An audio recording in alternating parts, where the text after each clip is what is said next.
बंसीपुर गांव में रामदीन नाम का एक लकड़हारा रहता था। वो बाजार में लकड़ियां बेचकर अपनी रोजी रोटी चलाता था। रामदीन की एक बेटी चांदनी थी जिसकी उम्र शादी लायक हो गई थी, लेकिन रामदीन बहुत ही गरीब था, जिसकी वजह से कोई भी उसकी बेटी से शादी नहीं करना चाहता था। एक दिन वो कड़ी धूप में लकड़ियां काट रहा होता है। फिर थक हार कर वो एक पेड़ के नीचे बैठ जाता है और दुखी मन से सोचता है, हाय रे मेरी किस्मत, कैसा अभागा बाप हूँ जो अपनी गरीबी के कारण अपनी बेटी का कहीं रिश्ता तक नहीं कर पा रहा। ये कहकर रामदीन नदी किनारे बैठकर रोने लगता है और कुछ देर बाद लकड़ियां उठाकर बाजार में बेचने निकलता है। सूखी सूखी लकड़ियां ले लो, सिर्फ 20 रुपए किलो, पहले आओ पहले पाओ। शाम होने तक उसकी सारी लकड़ियां बिक जाती है और उसकी उस दिन ठीक कमाई हो जाती है। शाम को जब वो अपने घर पहुंचता है तो देखता है कि पंडित जी उनके घर आए हुए हैं। क्या बात है पंडित जी, शाम ढले आप यहाँ? हाँ, मैं आप लोगों से ये कहने आया था कि अपनी चांदनी को देखने कल लड़के वाले आने वाले हैं। अच्छा, अब मैं चलता हूँ, कल जब वे लोग आए तो उनकी अच्छे से मेहमान नवाजी कर देना। जी जी पंडित जी, आप फिक्र मत कीजिए, मैं उनकी सेवा पानी में कोई कसर नहीं छोड़ूंगा। चलो अच्छा है, अब अपनी चांदनी के हाथों में भी मेहंदी रचेगी। अगले दिन सुबह वो दोनों जल्दी उठकर घर की साफ सफाई करती हैं और उनके आने की सारी तैयारी कर लेते हैं। सारा काम खत्म होने के बाद वो लड़के वालों का इंतजार करने लगते हैं, लेकिन सुबह से शाम हो जाती है, लेकिन उनके घर कोई नहीं आता। फिर रामदीन पंडित से मिलने उसके घर जाता है तो पंडित उससे कहता है, अब देखो रामदीन, मैंने लड़के वालों को मनाने की बहुत कोशिश की, लेकिन उन्होंने कहा कि वो इतने गरीब घर में शादी करेंगे तो उन्हें दहेज के नाम पर फूटी कौड़ी भी नहीं मिलेगी। ये बात सुनते ही रामदीन बहुत दुखी होता है और वो उदास मन से जंगल की ओर निकल पड़ता है और फिर उस नदी के किनारे बैठ जाता है। पता नहीं मेरी ये गरीबी कब खत्म होगी और मेरी गरीबी के चलते मेरी बिटिया की कभी शादी होगी भी कि नहीं। समाज मुझ पर हंसेगा। ऐसी जिल्लत भरी जिंदगी जीने से अच्छा है कि मैं आत्महत्या कर लूं। वो रो ही रहा होता है कि तभी उस नदी से एक आवाज आती है, आओ, आ जाओ और मुझ में समा जाओ, तुम्हारी सारी परेशानियां खत्म हो जाएंगी। रामदीन उस आवाज को सुनकर उसकी ओर सम्मोहित होता हुआ नदी के अंदर चला जाता है, जिसके बाद वो एक अलग ही दुनिया में पहुंच जाता है, जहां सभी सुख सुविधाएं होती हैं और ढेर सारा सोना चांदी भी होता है। मुझे तो अपनी आंखों पर विश्वास नहीं हो रहा, इतनी बेहिसाब दौलत, क्या ये सच है या कहीं मैं कोई सपना तो नहीं देख रहा? तभी वहां पर एक देवता प्रकट होते हैं और कहते हैं, रामदीन, तुम बहुत ही नेक दिल इंसान हो। मैं तुम्हारी सभी परेशानियों के बारे में जानता हूं, इसलिए मैं तुम्हारी मदद करना चाहता हूं। आज से तुम अपने परिवार के साथ इस जादुई नदी में रह सकते हो और अपनी बेटी की शादी भी यहां कर सकते हो। साथ ही यहां रखे हीरे जवाहरात भी सब तुम्हारे ही हैं। रामदीन बहुत खुश होता है और वो जल्दी से नदी से बाहर आकर अपने घर जाता है और अपनी पत्नी और बेटी से कहता है, चलो अब हम सब एक पल यहाँ नहीं रहेंगे, मुझे हमारी सभी परेशानियों का हल मिल गया है। लेकिन कहाँ, बताइए तो सही। चलो मेरे साथ सब बताता हूँ। रामदीन अपनी पत्नी और बेटी को नदी पर लेकर आता है और वो उन्हें अपने साथ नदी के अंदर चलने को कहता है, लेकिन वो दोनों उसकी बात नहीं मानती। तभी उसकी बेटी चांदनी उससे कहती है, बाबूजी, मुझे लगता है आपने मेरी शादी को लेकर बहुत टेंशन ले रखी है, जिस वजह से आप आत्महत्या करना चाहते हो, साथ ही हम दोनों को भी आत्महत्या के लिए मजबूर कर रहे हो। नहीं मेरी बच्ची, मैं कभी ऐसा नहीं कर सकता। अगर तुझे मुझ पर जरा भी भरोसा है तो पकड़ मेरा हाथ और चल मेरे साथ नदी में। रामदीन अपनी पत्नी और बेटी का हाथ पकड़कर उन्हें अपने साथ नदी के अंदर ले जाता है, जिसके बाद वो नदी के अंदर इतने सारे हीरे जवाहरात देखकर वो दोनों भी हैरान रह जाती हैं। अब से हम तीनों यहीं रहेंगे और तुम देखना बेटिया, तेरी शादी मैं ऐसे करवाऊंगा जैसे किसी ने नहीं करवाई होगी। उस दिन के बाद से रामदीन अपने परिवार के साथ नदी के अंदर ही रहने लगता है। कई दिन ऐसे ही बीत जाते हैं। फिर एक दिन रामदीन नदी से निकलकर पंडित जी से मिलने जाता है। पंडित जी, मेरी बेटी के लिए आप अच्छे से अच्छा घर ढूंढो। उन लोगों की जितनी मांग होगी वो मैं पूरी करूंगा। अरे रामदीन, तेरे हाथ कहीं कोई खजाना तो नहीं लग गया? बस ऐसा ही समझिए पंडित जी, ऊपर वाले की मेहर हम पर बरसी है। अब मैं अपनी चांदनी की शादी बहुत धूमधाम से करूंगा और लड़के वालों की हर मांग पूरी करूंगा। उसकी बात सुनकर पंडित रामदीन को उदय और उसके परिवार वालों से मिलवा देता है। रामदीन उनसे कहता है, देखिए, मैं अपनी बेटी की शादी बड़े ही धूमधाम से करना चाहता हूँ, लेकिन मेरी एक शर्त है। मैं अपनी बेटी की शादी नदी के अंदर करना चाहता हूँ। उसकी बातें सुनकर उदय और उसके परिवार वाले हैरान रह जाते हैं। अब क्या नदी में शादी? लेकिन ये कैसे संभव है जी? वो सब चिंता आप मत करिए, आप लोग तो बस बारात लाने की तैयारी कीजिए। रामदीन नदी में जाकर ये सारी बात चांदनी और उसकी माँ को बताता है। दोनों बड़ी खुश होती हैं।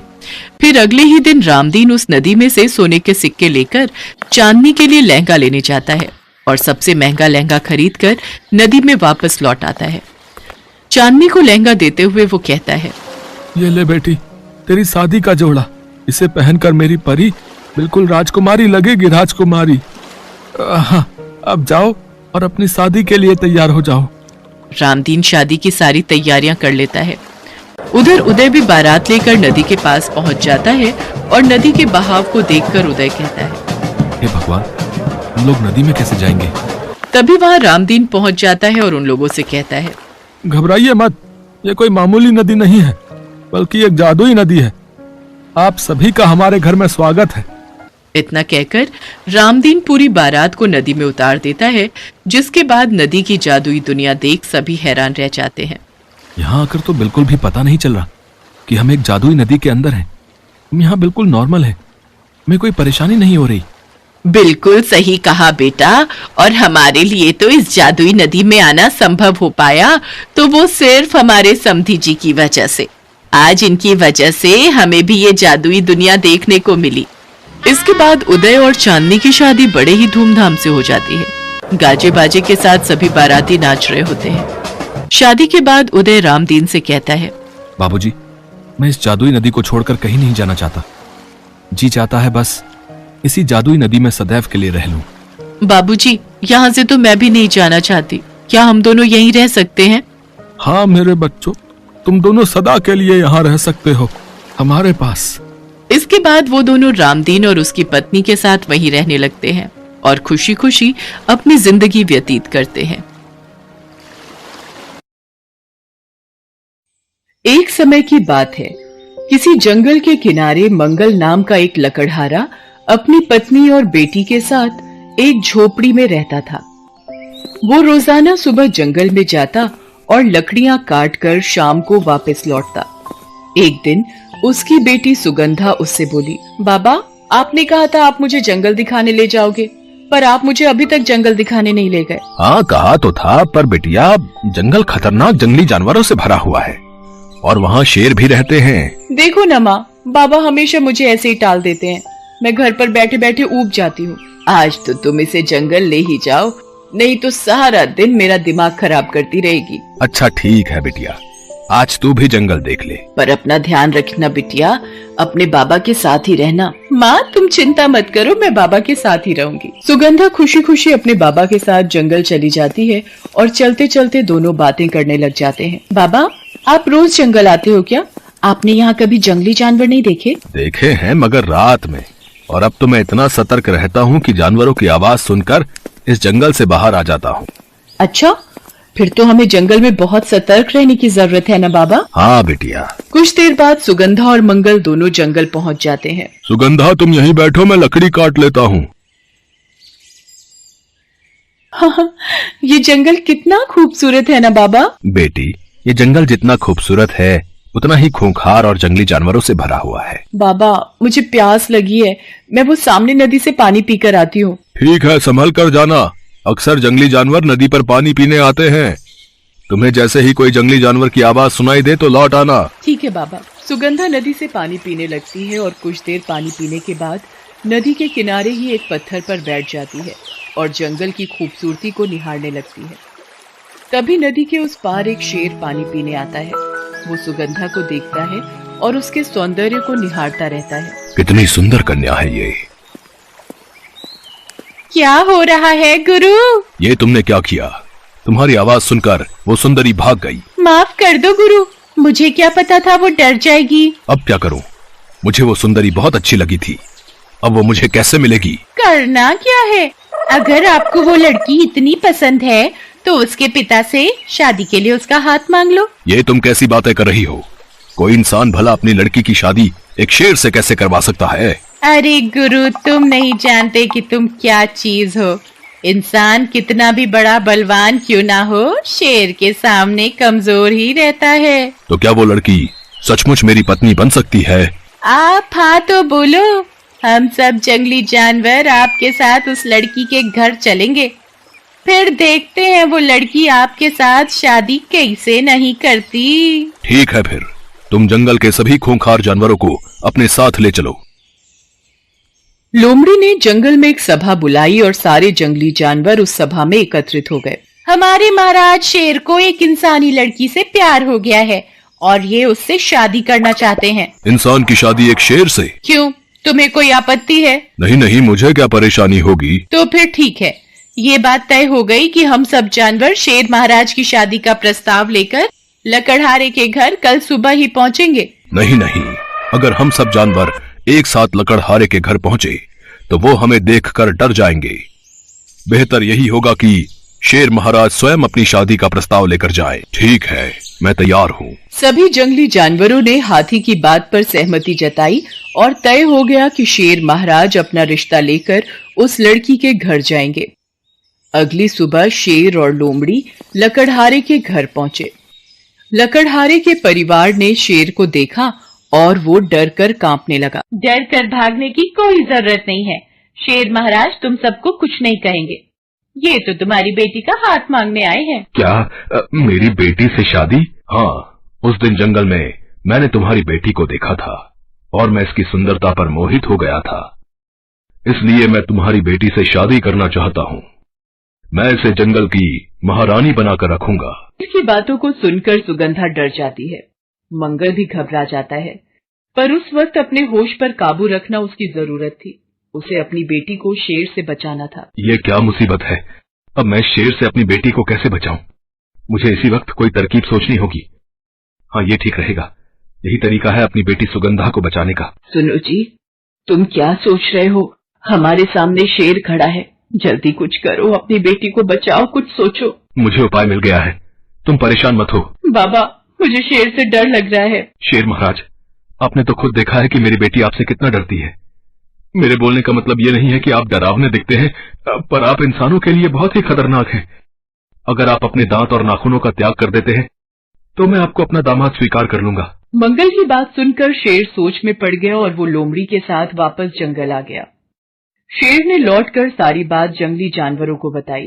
महाराज, ये बात तो बिल्कुल सही है।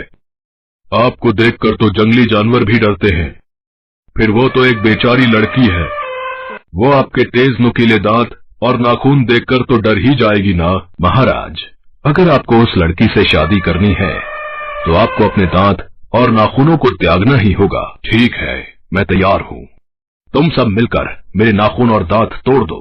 उस दिन सभी जंगली जानवरों ने मिलकर शेर के दांत और नाखून उखाड़ दिए। शेर दर्द से चिल्ला रहा था, पर शेर भी सच्चा आशिक था। उस लड़की के लिए उसने अपने सारे नाखून और दांत उखड़वा दिए। अगली सुबह शेर और लोमड़ी वापस लकड़हारे के घर पहुंचे। अब मैं अपने दांत और नाखून दोनों त्याग कर आया हूँ। अब तुम अपनी बेटी की शादी मुझसे करवा दो।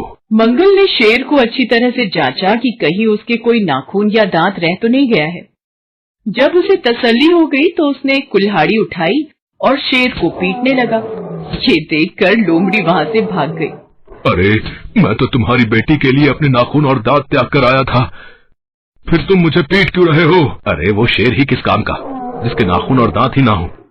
अब तुम नाम के ही शेर रह गए हो। अब तुम ताकतवर नहीं हो, यहाँ से भाग जाओ वरना मेरे हाथों से मारे जाओगे। शेर वहाँ से दुम दबाकर भाग जाता है और सुगंधा और उसके माता पिता जोर जोर से हंसने लगते हैं। इस कहानी से हमें ये शिक्षा मिलती है कि संकट के समय हिम्मत न हारकर हमें अपनी बुद्धि बल का प्रयोग करना चाहिए, जैसा लकड़हारे ने किया।